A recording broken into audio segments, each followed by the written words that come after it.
Terceira parte, que é o capítulo, mas eu ainda não sei falar, que é das objeções. Então, que é o que eu comentei lá no início, de muitas pessoas que chegam pra mim e falam: eu entendo muito inglês, eu consigo ler, quando eu assisto alguma coisa eu entendo, mas eu não sei falar. Ou dizem: ai, na hora de falar eu travo. Por que que isso acontece? Porque as habilidades passivas, que é a escuta e a leitura, elas compreendem tu entender algo que foi criado por outra pessoa, tu só tá decodificando. Agora, as ativas, tu tem que codificar, tu tem que criar, e isso é muito mais difícil. Em qualquer área. É muito mais fácil tu ver um desenho do que tu desenhar, né? Tu entender que tu vê um desenho de uma casa e tu entender que aquilo é uma casa, do que tu desenhar uma casa. Então, é isso, essa é a diferença, né? Vamos pensar no português, por exemplo. Digamos que tu tem que ler um contrato formal no jurisdiquês. Às vezes tu nem vai entender tudo, às vezes tu vai entender uma boa parte, às vezes vai entender tudo, se já tiver um contato maior com aquilo. Mas agora pega e tenta escrever um contrato formal com o jurisdiquês. Nossa, é muito difícil. Agora tenta fazer uma apresentação usando o jurisdiquês. Eu não conseguiria. E isso é a fala em outro idioma. É tu fazer tudo isso. ahn, Opa! É o timer que eu tinha botado de 5 minutos.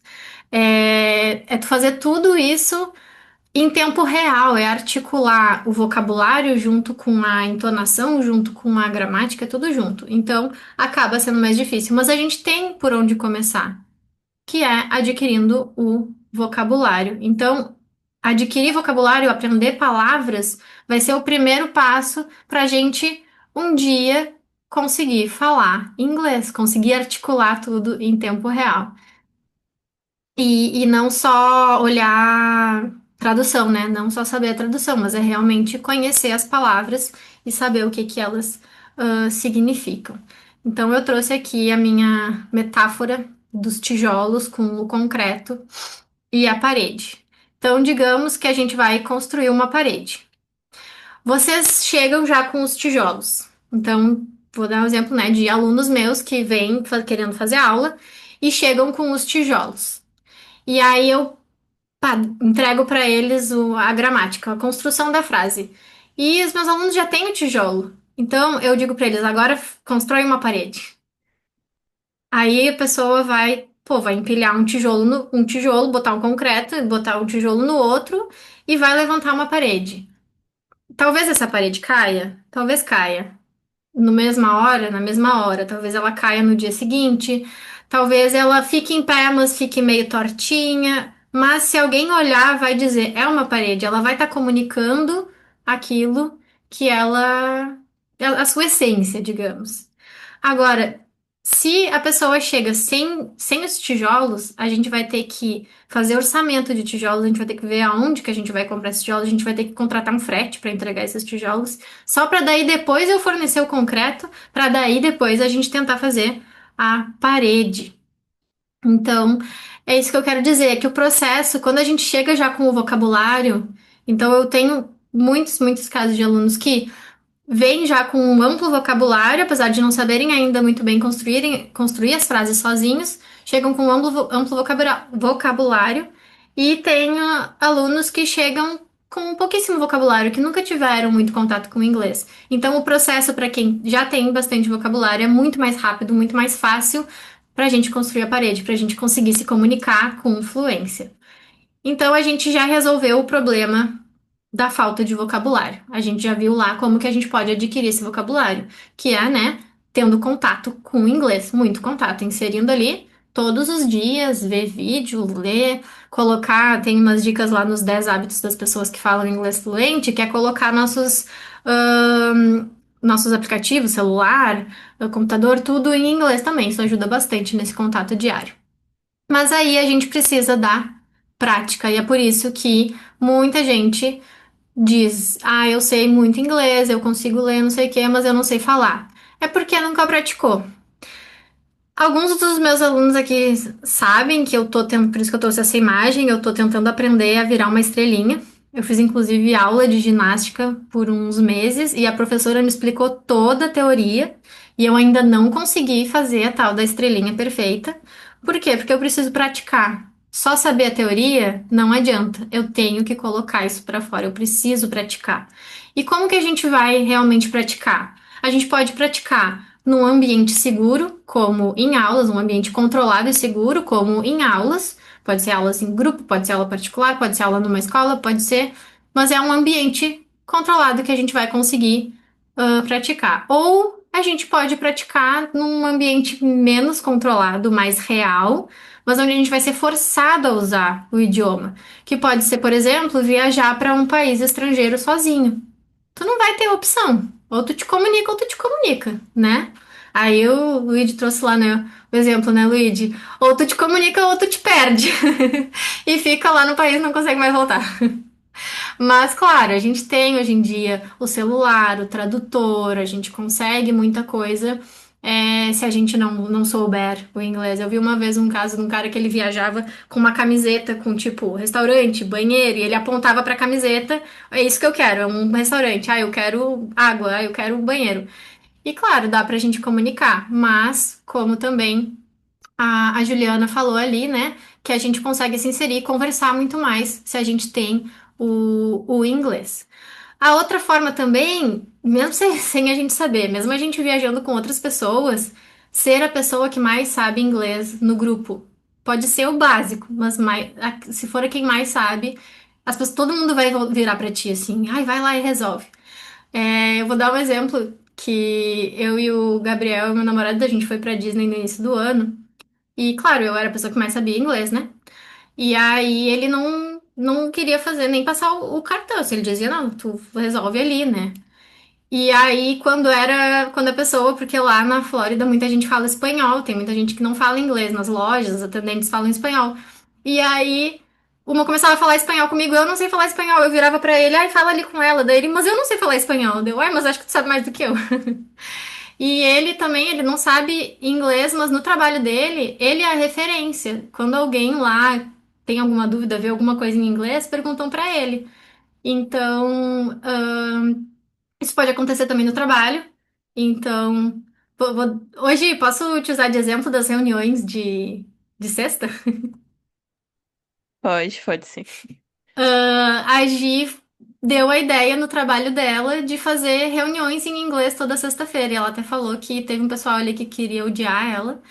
Mas tu vê, tipo, poxa, a gente tá aprendendo, tá se colocando ali no meio de praticar. Então, se a gente se surge a necessidade, a gente pratica e a gente consegue chegar mais e cada vez mais próximo da fluência.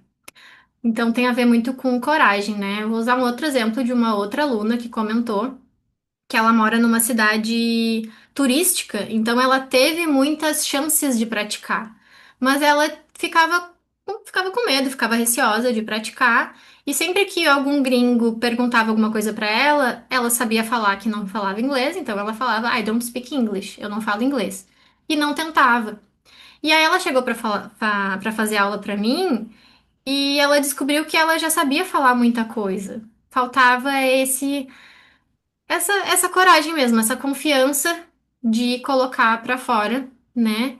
Então, ela comentou que a última vez que isso aconteceu, que alguém chegou pra ela e fez uma pergunta, ela explicou e disse que e o gringo até elogiou o inglês dela, e ela ficou muito feliz. Mas é sobre isso, a gente tem que se forçar a praticar. As situações, elas vão acontecer. E se a gente não aproveitar elas, a gente pode acabar ficando para trás. Então aproveitem as situações que surgirem para vocês praticarem, porque vocês vão estar muito mais perto do que quem não aproveitar essas oportunidades. Então eu vou passar aqui pro que pode ser, né, o problema, né, a questão de muitos, que é o medo de errar. E quem não tem medo de errar, né, a gente tem. Só que o que que a gente faz com ele?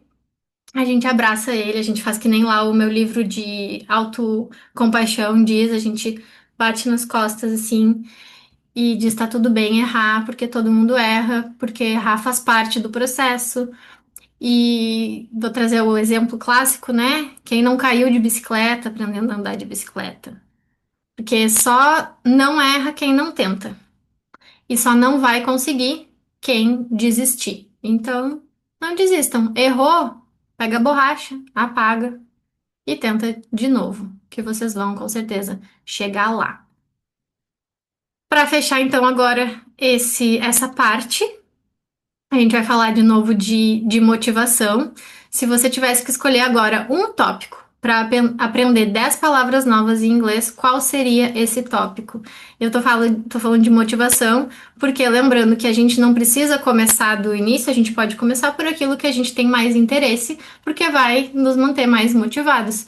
Então, que tópico vocês gostariam de estudar, de aprender? Então, vou abrir agora de novo, 5 minutos aí para a gente conversar um pouco e vocês tirarem suas dúvidas. Alguém tem algum tópico em mente? Eu, se tivesse que escolher, escolheria oceano, que eu amo o oceano. Games. Boa. Algum jogo específico? Filosofia, nossa. Eu nunca escolheria filosofia. Que legal. Trazer um exemplo, eu tinha uma aluna que ela fazia aula uma época comigo, na época que eu ainda dava aula de noite, ela fazia aula 9 horas da noite.